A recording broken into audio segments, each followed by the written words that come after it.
আৰু এই ব্যক্তিজনক দেখি আপোনাৰ কি অনুভৱ হৈছে? ভালকৈ লক্ষ্য কৰিলে আপুনি দেখিব ইয়াৰ এখন হাত নাই। হাত দুয়োখনে আছে, কিন্তু এখন হাত অকণমান আপোনাৰ এখন হাত ভালকৈ লক্ষ্য কৰিলে আমি গম পাব আপুনি এখন হাত আপোনাৰ সক্ষম নহয়, তথাপি নিজৰ কৰ্তব্য পালন কৰি গৈছে।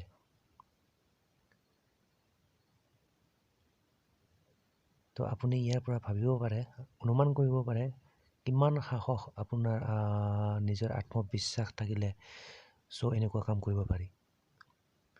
মানে নিজৰ আত্মবিশ্বাস থাকিলে সকলো কাম কৰিব পাৰি। এই ভিডিঅ'টোৰ পৰা আপুনি এইটোৱে প্ৰমাণ পোৱা যায় যে নিজৰ আত্মবিশ্বাস থাকিলে সকলো কাম কৰিব পাৰি। ইয়াকে কয় the power of self confidence.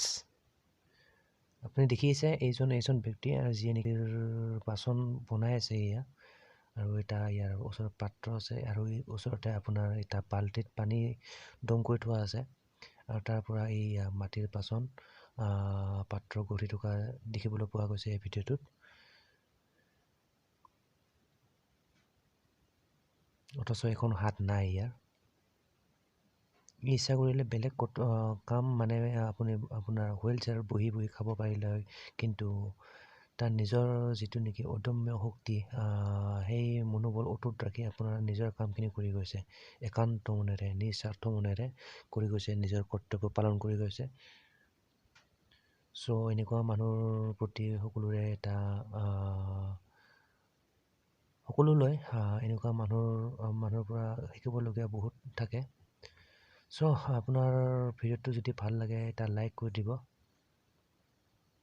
আৰু সকলোৰে যাতে এনেকুৱা আপোনাৰ মনোবল অটুট থাকে, সকলোকে জনাবৰ কাৰণে ভিডিঅ'টো শ্বেয়াৰ কৰিব পাৰে।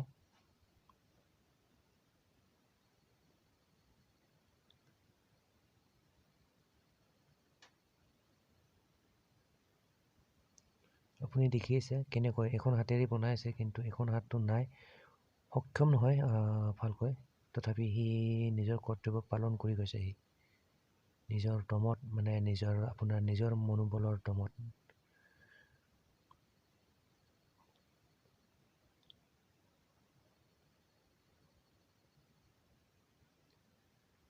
দেখিছে,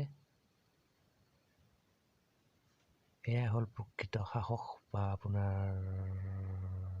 যিয়ে নহওক। গাইজ, ভিডিঅ'টো ভাল লাগিলে শ্বেয়াৰ কৰিব আৰু লাইক কৰিব নাপাহৰিব।